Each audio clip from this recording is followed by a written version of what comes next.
मी गॅरेजवर माझ्या गाडीचं काम करत बसलो होतो. त्यावेळेला अचानक काही लोक आले. त्यांनी मला जबरदस्तीने ओढून नेलं, गाडीत बसवलं आणि मला नंतर त्यांनी 1 तासभरानंतर त्यांनी मला सोडून दिलं. तुम्ही कशामुळे तक्रार दिली आहे? तुम्ही नेमकं कुणाविरोधात तक्रार दिली आणि काय तक्रार दिली? मला माहीतच नाही की ॲक्च्युली कोण होतं. फक्त त्यांनी मला वेगवेगळ्या स्वरूपाच्या धमक्या दिल्या आणि त्यांनी मला राजकीय नेत्यांबद्दल बोलण्यास तंबी दिली. आज तुला फक्त उचलले, याच्यानंतर जीवे मारून टाकू बोलशील तर, आणि प्रॉपर्टीचे व्यवहार खरेदी विक्री बंद कर, अशा प्रकारची मला धमकी देण्यात आली. तुम्हाला कोणावर शंका आहे, म्हणजे कुठल्या राजकीय पक्षाबद्दल किंवा नेत्याबद्दल? आता मी शिवसेना उद्धव बाळासाहेब ठाकरेचा शहर प्रमुख आहे आणि विधानसभा निवडणुकीचा प्रचार झाला. आता काय खरी परिस्थिती आहे मला माहिती नाही, पोलीस तपास करतील. आणि खरं तर मी पोलीस प्रशासनाचा आभार मानतो की ज्या तत्परतेने पोलीस प्रशासन रस्त्यावर उतरल्यामुळे मी आज जिवंत आहे.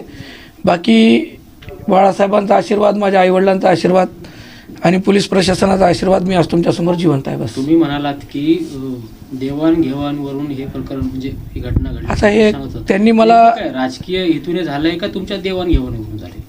मला आता कसं आहे की त्यांनी मला पूर्ण संभ्रमित भाषेत बोलले, त्यामुळे मी तुम्हाला जे बोलले तेच सांगितलं. हे राजकीय होतं की व्यावहारिक होतं याचा तपास पोलीस करतील आणि मला पोलीस प्रशासनावर विश्वास आहे. तुम्ही कुणाबद्दल तक्रार दिली आहे? मी अज्ञात लोकांबद्दल तक्रार दिलेली आहे.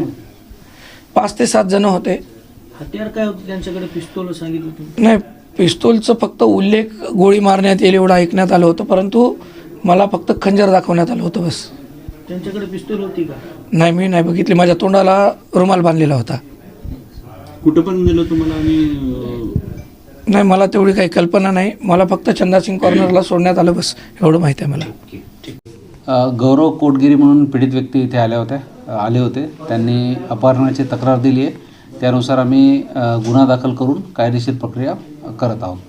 कुणाबद्दल तक्रार दिली आहे? राजकीय हेतूने झालाय का आर्थिक व्यवहार त्यांची देवाणघेवाण झाली? सद्यस्थितीत त्यांनी अज्ञात व्यक्तीविरुद्ध गुन्हा नोंद करण्याची प्रक्रिया सुरू झालेली आहे आणि या गुन्ह्याचं खरं कारण काय आहे याचा शोध आम्ही तपासात घेऊ. साहेब, या फिर्यादीमध्ये पिस्टलचा उल्लेख करण्यात आलेला आहे. फिर्यादीमध्ये सध्या तरी पिस्टलचा उल्लेख नाही आहे. कुठल्या कलमाने गुन्हा दाखल करण्यात आलेला आहे? फिर्यादीची प्रक्रिया सुरू आहे, त्यानंतर आपण गुन्हा दाखल करू. किंवा हे अपहरण झालं होतं आणि कशा पद्धतीने? साधारणतः रात्री 9 वाजताच्या आसपास हे अपहरण झालेलं आहे. त्यानुसार आपण आता पुढची प्रक्रिया आणि तपास सुरू केलेला आहे.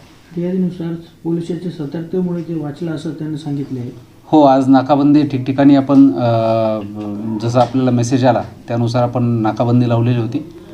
त्यामुळे आपल्याला पीडित व्यक्ती फार लवकर शीघ्रतेने आपल्या याच्यामध्ये सोडवण्यात आपल्याला यश आलेलं आहे. प्राथमिक चौकशीमध्ये कुठला राजकीय हेतू